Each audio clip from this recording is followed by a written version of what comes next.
when they're not.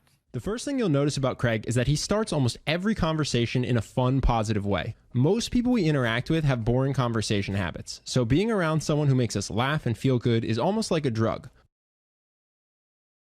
Craig does this is with a high-energy, enthusiastic compliment.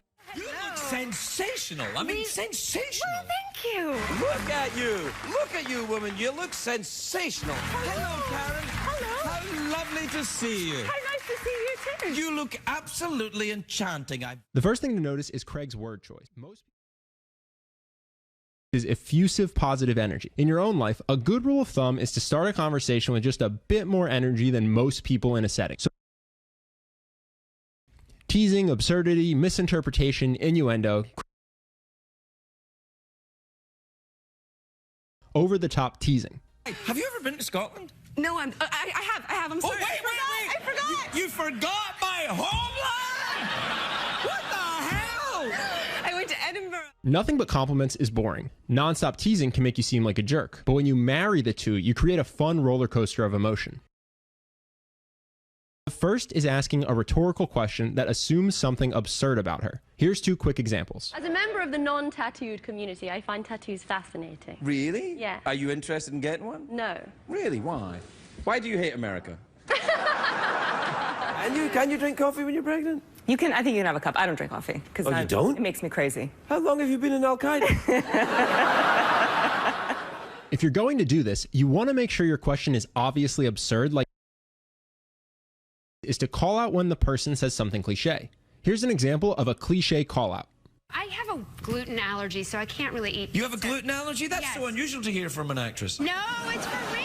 Oh, it is? Is it No, real? for real. I'm not. If you tease someone with a cliche call out, you're very likely to see them try to justify why they're different and not like the cliche. It creates a frame where they're basically trying to get you to like them or think they're unique. He'll call himself out as well.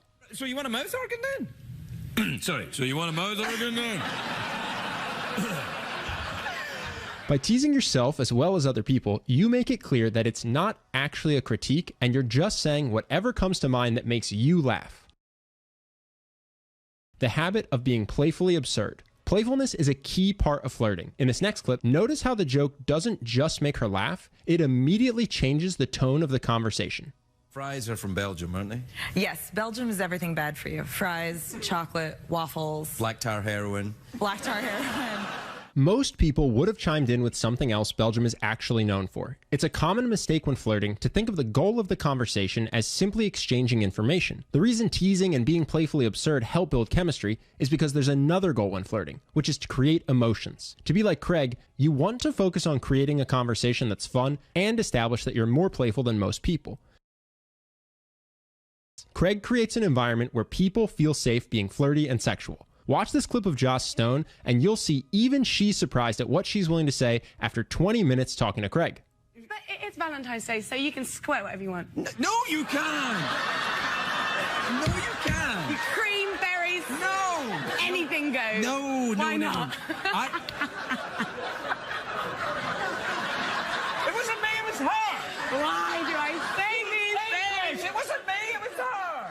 Clearly, she feels freer than normal and more willing to say inappropriate things just for fun. How does he do this? There's several ways. One is to go there first on your own with a joke that isn't about them. Here's an example of how Craig works sex into a conversation in a way that feels natural rather than creepy. No, she doesn't do that. Yeah, I like to talk about it. She punches you? Right in the face? That's what, if I ask for it nicely. Craig probably could have gotten a similar laugh with a joke like, she's small, but she packs a wallop. But he specifically makes jokes about dating or sex to see if the other person jumps in and plays along. Another way to make this more likely to go well is to playfully misinterpret something so that she was the one who took the conversation sexual. Here are two quick examples. Yeah, I think it's... I like it. Yeah, me too. I I had a lot of fun on the back of a horse. What are we talking about?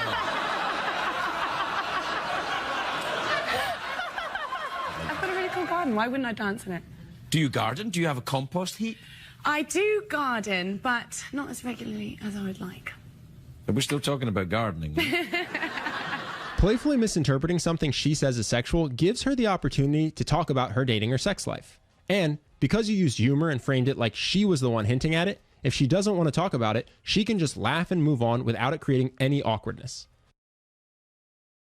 It's a flirtatious vibe is with innuendo. He'll say something that's technically innocent but could have a double meaning. Take your time. Take your time. Okay, Don't just rush in there blowing and sucking and chewing. Take your time. Watch in this next clip how Craig makes it work together. She asks him if he ever loses his cool on set, and he starts with an over-the-top compliment, then switches to an innuendo. Lost it on the show before? I lose it during the show. I'm losing it now. When I saw your shoes, I was like, I've lost it. You have. I haven't lost it. I know where it is. You do? I've got a rough idea, yeah. You have harmonicas. Yeah, do you blow the mouth organ? Do you blow the mouth organ? How do you think I got this job? Pick whichever one seems the most fun to you and focus on building that habit first. So let's say you most enjoy Craig's absurdity. Next time you have a conversation with a stranger or even with a friend, focus on finding just one thing you can say that's playfully absurd. Make it a game for yourself. If you want to give yourself an edge in the game, watch 10 minutes of Craig videos before the conversation to prime your brain to be in that state. Purposely doing this several days in a row will make it easier and easier for you to do it without thinking. To make sure you aren't seen as creepy, there's another habit you can steal from Craig, his leaned back body language. A common body language mistake that makes people uncomfortable is leaning in closely when you speak. Completely agnostic of any politics, this is the best example I could think of to show how leaning in can make someone uncomfortable.